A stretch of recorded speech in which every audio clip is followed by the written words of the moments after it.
నాటకం ద్వారా సుధాకర్ శర్మ గారు ఆవిష్కరించమని హరగోపాల్ సార్ మొత్తం గౌరవం ఇవ్వలేదు. వాళ్ళకు అధ్యయన వేదిక ఒక పెద్ద గౌరవం ఇచ్చారు సంస్థగా. నిజంగా సార్లు సులోచనమ్మ గారి నుంచి ప్రస్తావన చేశారు. రవి తన ముందు మాటలో మా కుటుంబానికి నావికుడు మా నాన్న అయితే చుక్కాని మా అమ్మ అని చెప్పారు.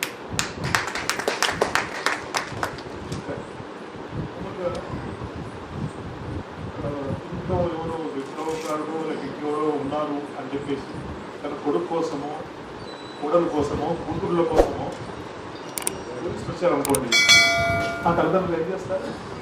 భయపడతారు, గాబరా పడతారు, హడావిడి చేస్తారు, ఏం చేయాలో పాల్పోదు. కానీ ఆ తల్లి తలుపు తెరిచి నాయనలారా పోలీసులారా రండి కూర్చోండి అని వాడిని కూర్చోబెట్టి ఇప్పుడే పూజ ముగించాను నేను, ఇదిగో ఈ ప్రసాదాన్ని తీసుకోండి అని ప్రసాదం ఇస్తే చూడండి. అంటే నిజానికి ఈసారి మాట్లాడిన తర్వాత నాకు అనిపిస్తే ఈ పుస్తకావిష్కరణ మాత్రమే కాదు, ఒక కళను ఆవిష్కరిస్తాం, ఒక సుందరమైన కళను ఆవిష్కరిస్తాం. నిజమైన అందమైనటువంటి సమాజం, మానవీయుడు సంబంధాలతో ఉన్న సమాజం ఇది. ఇప్పుడు నేను టీవీలో చూశాను, ఒక కొడుకట తన తల్లి తండ్రి ఇద్దరిని కూడా ట్రాక్టర్తో పూజ చంపేశాడట. ఎందుకోసం అంటే తన భూమిలో ల్యాండ్లో సోదరికి భాగం ఇచ్చాడనట. ఇంకా చూడండి, మొన్న బెంగళూరులో ఒక రిటైర్డ్ డీజేపీ ఆయన డైరెక్టర్ జనరల్ ఆఫ్ పోలీస్ భార్య కూతురుగా చంపేశారట.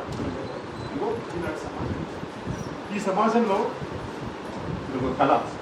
సుధాకర్ శర్మ గారు పెంచి పోషించిన ప్రజాస్వామ్య స్ఫూర్తితో నెలకొల్పిన కుటుంబం. అంటే సమాజానికి కుటుంబం అనేటువంటిది యూనిట్. కుటుంబం ఎట్లా ఉంటుందో సమాజం అట్లా ఉంటుంది.